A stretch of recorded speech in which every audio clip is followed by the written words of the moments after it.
네, 한 주를 마무리하는 오늘장에서 2,600선이 무너졌습니다. 김호영 대표님, 상호 관세도 예정돼 있고 공매도 재개 같은 변수가 많습니다. 아무래도 분위기가 정치적 불확실성까지 해서 상당히 어수선한데요.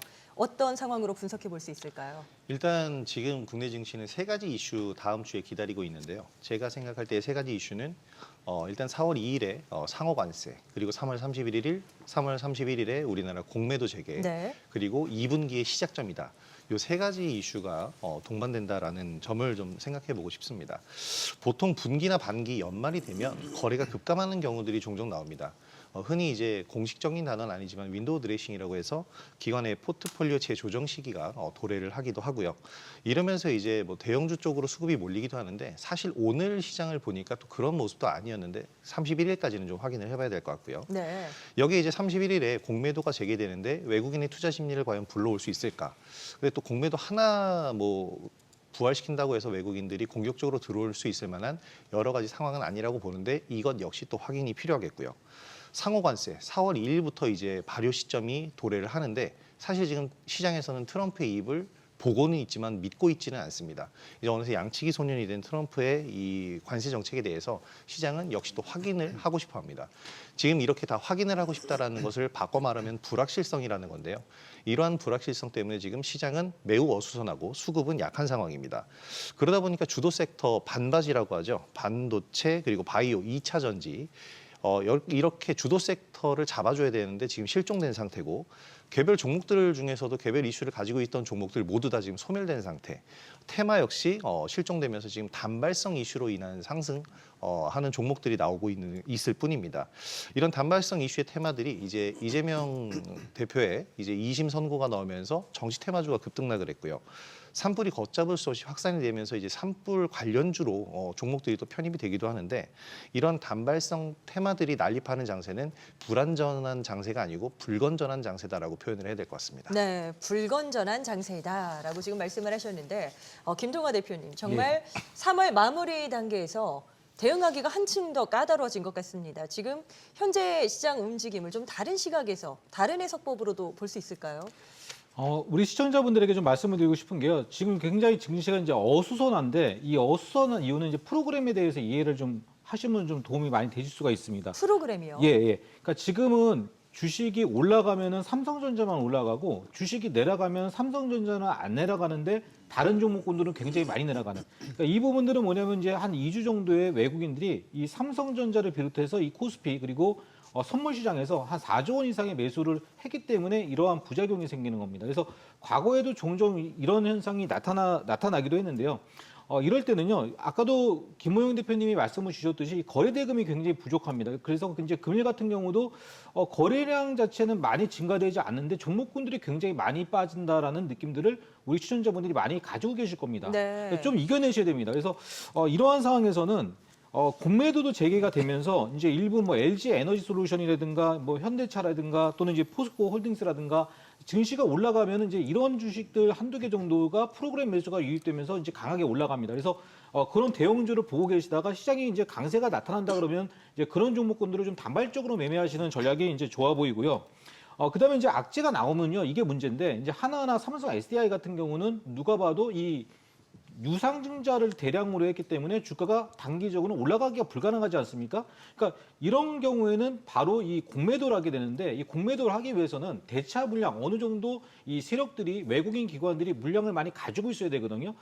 그래서 제가 조사를 해보니까 이번 달에만 이 코스닥의 이 대차 거래가 한 54% 정도가 증가가 됐다고 하고요. 네. 그리고 거래소 같은 경우도 마찬가지로 평상시에는 대차가 그렇게 많지는 않았는데 이번에 주가가 보통 내려갈 때 대차가 많이 증가가 되거든요. 근데 3월 달에 주가가 그렇게 많이 내려가지 않았음에도 불구하고 코스피 같은 경우는 이 대차 거래량 자체가 굉장히 많이 급증을 했다는 얘기입니다. 그래서 이런 악재가 나타나는 종목 같은 경우는 피하시는 부분들이 마찬가지로 필요하고요. 그리고 지금 무엇보다도 이제 이 정확하게 4월 달에 지금 미국의 상호관세가 출발하기 때문에 모든 투자자들은 지금 단기적으로 주가가 올라가기는 어려울 거야. 그렇게 생각을 하고 있을 겁니다. 그렇기 때문에 이러한 부분들을 아마도 이 외국인과 기관들 같은 경우는 적절하게 관세에서 좀 벗어나는 업종, 예를 들어서 화장품이라든가 또는 엔터라든가 또는 이 미국의 관세에서 수혜를 받는 업종들이 분명히 있거든요. 그래서 네네. 그런 쪽을 중심으로 매수를 계속적으로 진행하고 있다. 이렇게 보시면 좋을 것 같습니다. 많은 분들이 공감하실 겁니다. 지금 뭐 트럼프발 변동성이 계속되기 때문에 사실 내일 오를지 내릴지 등락이 어떻게 나올지를 예측하기가 쉽지 않은 그런 흐름이죠. 이렇다 보니까 백진수 대표님, 네. 개인 투자자들 입장에서 네. 시장 참여도의 어떤 그 피로도가 상당하거든요. 네. 뭐 많이 체감하고 계시죠? 네, 맞습니다. 일단 투자자 입장에서 지금 현재 시장을 좀 바라볼 필요가 있잖아요. 그래서 우리 개인 투자자들이 아니라 이제 미국의 이제 대형 헤지 펀드들, 이 펀드들 투자자들이 지금 어떤 시각으로 시장을 바라보고 있느냐, 그거를 좀 말씀을 드리면 이해하기 좀 쉬울 것 같은데요. 네네. 일단은 투자자들이 가장 싫어하는 건 불확실성이잖아요. 아까 김호영 대표가 제 첫 번째 말을 했는데 불확실성을 가장 싫어하는데 지금 트럼프가 오늘 당장 무슨 말을 할지 모른다. 이런 불확실성을 가지고 있잖아요. 그렇기 때문에 사실은 지금 현재 글로벌 투자자들이 미국 시장을 기피하는 현상이 이미 나타나고 있었던 게 트럼프 취임 이후부터는 계속 미국 시장을 기피하고 있어요. 그러면서 오히려 이제 유럽이나 중국 같이 좀 싸다 싶은 쪽으로 이제 자금이 이동이 됐다가 유럽하고 중국은 3월 달까지도 계속 신고가 행진하다가 최근에 또 조정이 나오기 시작했습니다. 그러니까 그들도 가다가 쉬다가 해야지 계속 갈 수는 없잖아요. 그래서 이제 쉬어가는 흐름인데 그 동안에 이제 무슨 현상이 나타나냐? 금만 계속 오르고 있습니다. 예, 금이 계속 신고가 행진하고 있거든요. 그러면 이 투자자들이 어떤 생각을 하고 있는지 바로 보이는 거죠. 그러니까 지금 현재는 불확실성 때문에 어디도 들어가기 힘들고 그리고 유럽하고 중국도 쉬어갈 흐름이 됐기 때문에 좀 쉬어가는 타이밍이 나는데 그럼 그 자금이 어디로 갔느냐? 지금 달러도 안전하지 않거든요. 달러 같은 경우도 트럼프와 불확실성 때문에 달러 패권력도 감소가 될 거고 달러가 그 재정 악화 때문에 미국의 재정 악화 때문에 달러가 가치가 하락할 수도 있기 때문에 달러를 마음대로 살 수도 없어요. 그렇기 때문에 지금 안전자산 쪽으로 자금이 좀 이동하는데 전부 다 금으로 가고 있다. 이걸 좀 이제 생각을 해봐야 될 것 같고요. 이제 뭐 국내 증시 같은 경우도 외국인이 한국 주식 싸다 사고 싶다고 하더라도 굳이 바로 아직 이 현재 그 탄핵 결정을 바로 눈앞에 둔 상황에서 지금 살 필요는 없죠. 며칠 시간을 뒤로 늘렸다가 확인을 한 예, 후에. 확인한 후에 네. 들어온 게 낫기 때문에 그래서 일단 수급 공백 상태가 이렇게 나타나고 있다라고 보는 게 맞을 것 같습니다. 자, 앞으로 예정된 대형 이벤트들 워낙 변동성이 좀 높은 장세기 때문에 꼼꼼하게 한번 따져보도록 하겠습니다. 먼저 상호관세 발표가 다가옵니다. 자, 트럼프 대통령은 해방의 날이다. 뭐 이렇게 명명을 하기도 했던데요. 일각에선 차라리 불확실성이 해소가 되면 이게 더 시장에 나을 수도 있다라는 이야기를 하더라고요. 김호영 대표님 뭐 이런 시각에 동의하십니까? 뭐 동의는 하는 편입니다. 그러니까 상호관세가 발효가 된다면 일단은 불확실성 해소 효과는 나올 거라고 생각을 하는데 네네. 문제는 이제 상호관세가 강경하게 나와서 급락한 다음에 이제 뭐 해소가 되느냐 아니면은 상승하면서 그러니까 유연하게 나와서 상승하면서 이제 유지가 되느냐 이거의 문제라고 생각을 하는데요. 이미 시장은 관세로 인한 스트레스를 받을 만큼 받은 상태입니다. 그래서 트럼프가 강경하게 나오더라도 새삼스러울 건 없죠. 좀 이렇게 좀 강하게 봤는데 오늘 우리 시장이 좀 급락한 것을 보면 아무리 그래도 뭐 강경하게 나온다면 충격파가 어느 정도는 있을 거라고 생각을 하는데 이미 알고 있던 내용이다라는 측면, 새로울 것 없는 악재라는 측면에서 저가 매수 유입은 저는 충분히 기대를 하고 있습니다. 네. 만약에 다음 주에 이제 뭐 막상 다소 유연하게 또 트럼프가 말을 조금 바꾼다면 뭐 더 바랄 나위 없이 시장이 또 화답을 할 수가 있겠죠. 지금 이렇게 극단적인 시장 흐름이 나오고 있는데 가장 큰 문제는 뭐냐면 발효를 미루거나 아니면 상품별 부분적으로 발효를 시키면서 또 다른 불확실성을 계속해서 여지를 남기게 되면 시장은 이 스트레스에서 벗어나지 못하고 수급은 불확실성에 대비해서 계속해서 유입되는 시기를 미루면서 시장이 좀 악화될 것으로 보이기 때문에 확실하게 발효되고 모든 것을 끝내고 관세라는 것을 밑바탕에 깔고 거기서 증시 새 판을 짜야 된다라고 생각이 됩니다. 자, 강동현 대표께도 여쭤보고 싶은 게 지금 일단 앞서서 불확실성이 해소되는 측면이 뭐 분명히 있긴 있을 것이다. 게다가 더 나아가서 상황에 따라 뭐 저가 매수 가능성까지 언급을 하셨거든요. 어떻습니까? 정말 투자자들의 불안감이 선 반영된 측면은 이미 상당하잖아요. 예, 생각보다 이게 노이즈가 좀 길어지는 건 사실이지만 일단 시장의 선반영이 지금 되고 있는 과정이다라고 생각되고요. 개인적으로는 어느 정도 좀 충분히 좀 반영이 되지 않았을까, 거의 마무리 단계지 않을까 그렇게 네네. 생각을 하고 있습니다. 보통 주식시장에서 시세가 나는 경우를 보게 되면은 봉기리가 길어지고 거래가 감소를 한다든지 아니면은 상승할 때 같은 경우는 상한가가 나올 때가 보통 고점으로 형성될 때가 많이 있거든요. 네. 그렇기 때문에 지금 시장에서 시세 변동이 크다라고 하는 거는 하락으로 시세 변동이 크다라고 하는 거는 그만큼 매수세가 없다. 매수세가 없다라는 거는 시장 참여자들의 공포 심리에 어느 정도 지금 질려 있다라고 볼 수가 있습니다. 네네. 그렇다라고 하면은 하방으로는 하락폭이 더욱더 커질 수밖에 없거든요. 예, 그러면은 하락폭이 커질 때 가격 경쟁력이 생기는 거죠, 반대로. 그러면은 현금을 보유하고 있는 투자자들은 새로운 기회다 생각하고 저가 매수세가 반드시 유입이 될 겁니다. 미국 증시 같은 경우는 이제 트럼프 대통령 취임 이후에 이 관세 이슈하고 뭐 경기 침체 우려감이라든지 이런 부분으로 해가지고 1월부터 어느 정도 조정을 보이고 있는데요. 이제 시장에서 전체적인 업종이 하락을 하고 있기 때문에 이제 거의 마무리 단계로 들어오지 않나 그렇게 생각을 합니다. 아, 네네. 일단 상호관세라는 게 뚜껑이 열어지면 어느 정도 수준인지 확인이 필요할 겁니다. 뭐 백진수 대표님, 네. 이게 뭐 이 정도 수준이면 괜찮다라는 해석이라던가 뭐 네. 타 국가들과 또 비교도 필요할 거고요. 네. 상호관세라는 개념에 맞추어서 어느 정도여야 저희가 좀 충격을 흡수할 수 있을까요? 네, 일단은 보편 관세가 아니라 상호 관세라는 거는 이제 맞춤형 관세를 하겠다는 거고. 네네. 그러면 사실 이제 대미무역 흑자국일수록 이제 긴장을 해야 되는 거고요. 이게 이제 보통 이제 유럽, 뭐 중국, 멕시코, 캐나다, 뭐 그리고 우리나라, 뭐 대만 이런 나라들이 해당이 되는 건데. 실질적으로 이제 트럼프 일기 때도 그 처음에 중국 관세 시작했을 때 중국 시장이 확 밀리긴 했는데 시간이 지나면서 어느 정도 회복이 됐었던 사례가 있고요. 그리고 이번에 그 아까 김용 대표님이 잘 말씀해 주셨는데 컨센이 있잖아요. 컨센보다 더 강하게 얘기하느냐, 그거보다는 완화된 이야기를 하느냐에 따라서 출렁거렸다가 반등이 나오거나 아니면 그대로 반등이 나오거나 둘 중 하나일 거라고 보고 있고요.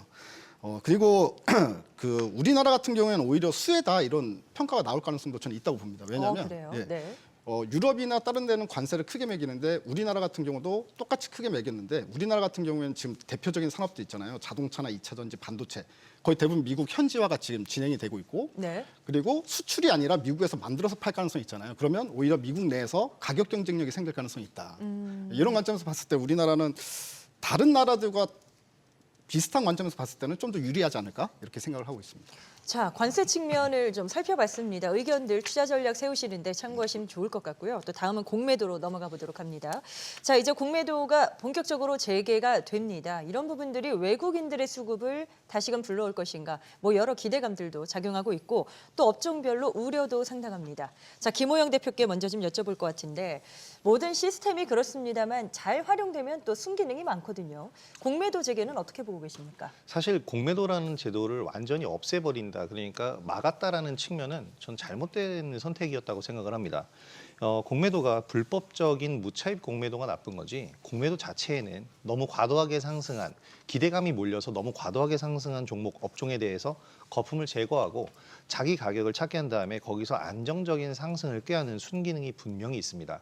무차입 공매도가 나쁜 건데 지금 금융당국에서는 현재 무차입 공매도를 완전히 막아낼 수 있는 시스템을 만들어냈다라고 하지만 이거는 뚜껑을 열어봐야 할 것 같습니다. 왜냐면 이제 대체거래소가 오픈을 하면서 출범을 하면서 얼마 전에 거래소에서 7분간 거래 정지가 되는 이런 좀 사고가 있었거든요. 네. 이런 시스템적인 부분은 뭐 앞으로 진행되면서 보완을 해야 되기 때문에 공매도를 이제 뭐 재개를 하는 데 있어서는 시간을 두고 좀 봐야 될 것 같고요. 롱숏 전략이 필수적인 외국인 입장에서는 이제 우리나라 시장에 좀 더 매력적으로 다가올 수 있을 것 같습니다. 사실 롱숏 전략의 가장 대표적인 전략이 삼성전자를 매수하면서 하이닉스를 공매도를 하는 거였는데 이런 것들을 이제 적용을 잘 할 수 있다면 현재 우리나라 시장에서 또 많이 고평가되어 있는 뭐 조선방산이라든지 이런 종목들을 통해서 활발한 거래들이 일어날 수 있고 또 우리가 또 매수를 접근할 수 있는 가격대로 내려올 수도 있기 때문에 저는 긍정적으로 보고 있고요. 문제는 근데 이제 공매도 하나 회복한다고 해서 외국인 매수세가 강하게 들어올 것이냐라고 섣불리 생각해서는 안 된다라는 겁니다. 일단은 관세의 나비 효과로 나타나게 될 인플레이션 그리고 고환율, 경기 침체 우려 이런 것들이 일단 안정이 되면서 다각화된 안정화가 필요하다고 생각이 되기 때문에 이런 부분들이 좀 더 확인이 필요할 것 같습니다. 네, 이게 공매도가 시행이 됐을 때, 재개가 됐을 때 업종별로 대응 전략을 어떻게 가져가야 할까? 뭐 이런 전략적인 부분들을 많이 또 궁금해하실 겁니다. 김동화 대표께 여쭤보고 싶은데 예. 이게 또 잘 전략적으로 캐치를 해서 접근하면 또 어떻게 활용법이 있을 것도 같거든요. 맞습니다. 그러니까 과연 어떤 종목이나 이 타겟팅을 어떻게 해야 되느냐 이제 이런 부분들에 대해서 좀 신경을 많이 쓰셔야 되는데요. 이제 공매도를 많이 하는 것들에 대해서 한번 먼저 말씀을 드려본다면 추세 상승으로 봐서 신고가가 나온 다음에 누가 봐도 주가가 더 이상 올라가기 어려워 이런 업종에 보통 공매도가 많이 나옵니다. 그 두 번째 같은 경우는 이제 추세 하락이라는 건데요. 이 종목별로 봤을 때 이제 21선을 깨고 내려갔을 때 보통 이제 공매도가 많이 나오고요. 그리고 아까도 말씀을 드렸지만 악재가 굉장히 크게 나타났을 때 이 주가는 99%는 누가 봐도 주가가 올라가지 못해. 이런 판단이 드는 종목 같은 경우에 공매도가 많이 나오고요. 그리고 마지막으로 이제 중요한 부분들인데 이 코스피나 코스닥 시장 자체가 21선을 깨고 내려갈 때 공매도가 굉장히 많이 나옵니다. 이제 이유는 뭐냐면 손절매가 당연히 많이 나오니까 주가가 거기서 한 61선까지는 금방 내려가거든요. 네. 그러니까 지금 현재 차트 모습을 봤을 때에는 코스피보다는 코스닥의 공매도가 훨씬 더 많이 나온다. 이렇게 보시면 좋겠고요. 제가 업종을 하나 말씀드리면 우리 시청자분들이 이제 2차 전지에 많이 묶여가지고 계신 분들이 많이 계실 겁니다. 그래서 지금 보면은 2차 전지 같은 경우에는 과연 주가가 이렇게 더 빠질 수 있겠어? 이렇게 생각을 하시는 시청자분들이 많이 계신데요. 제가 보니까 신흥 SE, 그다음에 신성 델타테크, 그리고 에코프로 BM, 그 상하 프론티어, 그리고 동아기업 같은 경우를 보면 고점 대비 주가가 50% 빠진 게 아니고 한 70% 빠졌었는데요. 거기서 또 한 반토막이 또 나더라고요. 그래서 결국은 최종적으로 고점에서 한 80% 가까이 하락을 한 걸 보면서 공매도의 끝은 결국 없이 계속적으로 그냥 매도를 치는구나 이렇게 좀 말씀을 드리고 싶거든요. 그래서 공매도에 대한 부분 좀 조심하게 보셔야 되고요. 그리고 마지막 팁은요. 우리가 환매수라는 게 있습니다. 그러니까 환매수는 뭐냐면 주가가 많이 빠진 다음에 주가가 올라갈 때 당연히 반대적으로 공매도를 갚는 거죠. 그렇기 때문에 이런 주식들이 바닥에서 치고 올라갈 때는 막 100%, 200%씩 올라가거든요. 그래서 지금 현재로서는 2차 전지에 고생을 하고 계신 시청자분들은 조금만 고생을 더 하신다면 아마 2차 전지 굉장히 많은 급등을 보일 것이다 이렇게 보고 있습니다. 네, 4월 증시가 이제 뭐 다음 주면 바로 시작됩니다. 이쯤에서 한번 전망치, 전략적인 부분들을 챙겨보고 싶은데요. 아무래도 최근에 이런 상황이기 때문에 실적 등이 중요한 변수가 되지 않을까, 어떤 반전 포인트가 되지 않을까 기대는 높아지고 있습니다. 자, 먼저 강동현 대표께 여쭤볼까 합니다. 1분기 기업 실적들이 하나씩 나오면서 어떤 분위기 반전을 꾀할 수 있을까요? 지금 일단 시장 분위기가 더 우선적인 상황이라 가지고요. 일단 그래도 뭐 개별적인 업종에 대한 대표 종목들의 실적 부분은 반드시 확인을 해야 되겠죠. 3월 전체적인 조정장에서 이제 주도주가 좀 없는 심심한 시장이었는데 1분기 실적 시즌이 시장 분위기 그러니까 뭐 삼성전자라든지 SK하이닉스 업종 분위기를 또 바꿔준다라고 하면은 자연스럽게 이제 전체적인 코스피 지수도 따라오지 않을까 그렇게 생각하고 있습니다. 네, 김호영 대표님, 일단 뭐 기업 실적 등을 바탕으로 해서 뭐 업종별로 기대하는 부분들이 있고 사실 계속해서 개선이 없기 때문에 올해도 좀 부진하지 않을까 이렇게 우려되는 업종도 있습니다. 어떻게 지금 분류를 좀 하고 계세요? 일단 실적을 항상 볼 때는 지금 뭐 계속 돈을 잘 벌고 있는 기업보다는 전분기나 전년 동기 대비해서 그 동기 대비로 실적을 비교하기 때문에 이전 실적이 안 좋았던 또는 되게 침체됐었던 그런 분야를 좀 눈여겨보는 게 오히려 실적주를 보시는 방법입니다. 네. 1분기에 그래서 기대가 되는 쪽을 반도체를 좀 꼽아볼 수가 있겠는데요.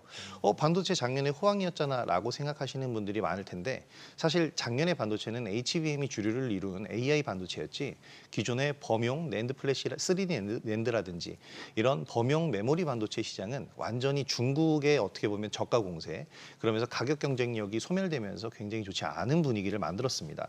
근데 이제는 이제 마이크론에서 가격 인상 한 11% 정도를 올릴 거라고 얘기를 하고 있고요. 삼성전자 같은 경우에도 2분기 이후에는 가격 인상을 할 건데 그 전에 지금 물량을 잠갔다라는 얘기를 하고 있고 또 중국에서는 지금 이관신 정책을 펴면서 계속해서 보상 판매 개념인데요. 이렇게 진행을 하면서 스마트폰용 메모리 반도체 수요가 굉장히 급증하고 있습니다. 이런 측면으로 봤을 때 이 범용 메모리 반도체 가장 1인자는 삼성전자라고 할 수가 있겠는데요. 네. 그래서 이 1분기 실적 주요하게 본다면 반도체 쪽 이런 범용 메모리 반도체용 반도체 기업들을 보시면 좋을 것 같고요. 아까 이제 제가 말씀드렸었던 부분이 다음 주에 세 가지 이슈가 상호관세 그리고 공매도 2분기의 시작이라고 말씀을 드렸는데 2분기의 시작 항상 분기의 시작은 실적 시즌입니다. 반도체를 비롯해서 지금 현재 뭐 어닝 서프라이즈를 계속해서 내고 있는 섹터들도 잘 봐야겠죠. 조선이나 방산 이런 쪽도 잘 봐야겠는데 공교롭게도 공매도가 함께 시작이 되기 때문에 그렇죠. 이들을 초반에 이제 실적 발표 전에 공매도가 나오면서 주가를 조정시키고 실적 발표와 함께 아까 이제 김동환 대표님이 말씀하셨던 환매수가 들어오는 그런 시점을 노려서 한번 재공략 시점을 노려보시는 것도 좋을 것 같습니다. 네, 알겠습니다. 투자 자료로 활용하시면 좋을 것 같습니다. 또 투자의 최종 판단과 그 책임은 투자자 본인에게 있다는 점 항상 인지하시고 자신의 원칙에 맞추어서 현명한 투자하시길 바랍니다. 또 주식에 대한 유익한 정보는 카카오 채널에서도 확인이 가능합니다. 필살기를 검색해서 친구 추가하시면 자세한 증시 정보들 만나보실 수 있습니다.